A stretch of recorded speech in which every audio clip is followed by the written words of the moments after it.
ಅಯ್ಯೋ, ಏನು ಬಿಸಿಲಪ್ಪ ಗುರುವೇ. ಮಳೆಗಾಲದಲ್ಲಿ ಬಿಸಿಲುಗಾಲ ಬರುತ್ತೆ, ಬಿಸಿಲುಗಾಲದಲ್ಲಿ ಮಳೆಗಾಲ ಬರುತ್ತೆ. ಏನು ವಿಚಿತ್ರಪ್ಪ ಈ ಪ್ರಪಂಚ. ಏನಾಗಿದೆ ಈಗೀಗ. ನಮ್ಮದು ಬಿಡಿ, ಇನ್ನು ಮುಖ್ಯ ಪ್ರಾಣಿಯ ಅವಸ್ಥೆ ಏನು, ಅದರ ಬದುಕು ಹೇಗೆ, ಅದರ ಜೀವನ ಹೇಗೆ, ಅದನ್ನು ಅರ್ಥ ಮಾಡಿಕೊಳ್ಳಲು ಯಾರಿಗೂ ಸಾಧ್ಯವಿಲ್ಲ ತಾನೆ. ಬನ್ನಿ, ಅದರ ಕಡೆಗೂ ಕೂಡ ಸ್ವಲ್ಪ ಗಮನ ಹರಿಸಿ ಬರೋಣ. ಜೈ ಹಿಂದ್.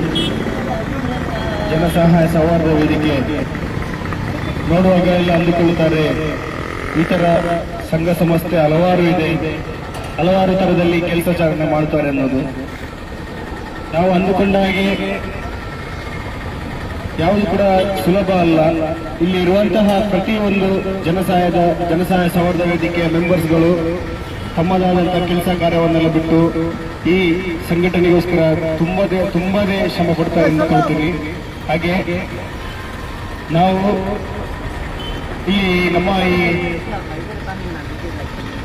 ನಾಡಿನಲ್ಲಿ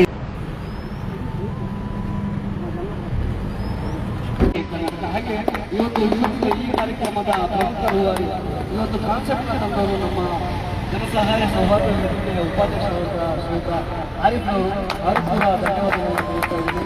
ತುಂಬ ಶ್ರಮ ಪಟ್ಟಿದ್ದಾರೆ. ಇದುವರೆಗೂ ಜನ್ನಾಪುರ ಭಾಗದಲ್ಲಿ ಏನೋ ಸ್ವಲ್ಪ ನಿರ್ಗತಿಕರಿದ್ದಾರೆ, ಅವರಿಗೆ ಅವ್ರ ಕೈಯಿಂದ ಆದಂಥ ಒಂದು ಕಿಟ್ಗಳನ್ನು ನೀಡುವ ಮೂಲಕ ಸಹಕಾರ ಮಾಡಿದ್ದಾರೆ. ಅವ್ರಿಗೆ ಒಳ್ಳೆಯದಾಗಲಿ ಅಂತ ಕೇಳ್ಕೊಳ್ತಾ ಇದ್ದೀನಿ. ಈ ಥರ ಸಮಾಜಮುಖಿ ಕೆಲಸಗಳು ಸದಾ ಎಲ್ಲರೂ ಮಾಡಿ, ನೋವಾದರೆ ಇನ್ನೊಬ್ಬರ ಜೊತೆ ಹಂಚಿಕೊಳ್ಳಬಹುದು. ದೇವರು ಅಂಥ ಒಂದು ಶಕ್ತಿ ನಮಗೆ ನೀಡಿದ್ದಾನೆ.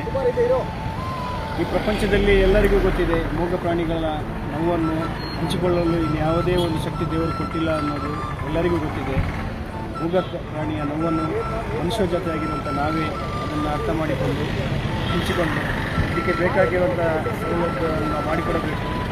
ನಿಮ್ಮ ಊರಲ್ಲೂ ಇದೇ ಥರದ ಕೆಲಸ ಕಾರ್ಯಗಳನ್ನು ಮಾಡಿ, ಈಗ ನಮ್ಮ ಊರಲ್ಲಿ ನಾವು ಹೇಗೆ ಮಾಡಿದ್ದೀವಿ ಹಾಗೆ ನಿಮ್ಮ ಊರಲ್ಲಿ ಕೂಡ ನೀವು ಮಾಡಿ ಈ ಒಳ್ಳೆ ಕೆಲಸ ಕಾರ್ಯಕ್ರಮಕ್ಕೆ ನೀವು ಕೂಡ ಪಾಲ್ಗೊಳ್ಳಿ ಅಂತ ಹೇಳ್ತಾ, ಈ ಊರಲ್ಲದೆ ಇದು ಬೇರೆ ಊರಲ್ಲೆಲ್ಲ ನಾವು ಇಂಥ ಕೆಲಸಗಳನ್ನು ಮಾಡ್ತೀವಿ. ನಮ್ಮೊಂದಿಗೆ ನಿಮ್ಮ ಒಂದು ಬೆಂಬಲ ಯಾವುದು ಸದಾ ಹೀಗೆ ಇರಬೇಕಂತ ಹೇಳ್ತಾ ನನ್ನ ಎರಡು ಮಾತನ್ನು ಮುಗಿಸ್ತೀನಿ. Thank you. Bye bye. Take care.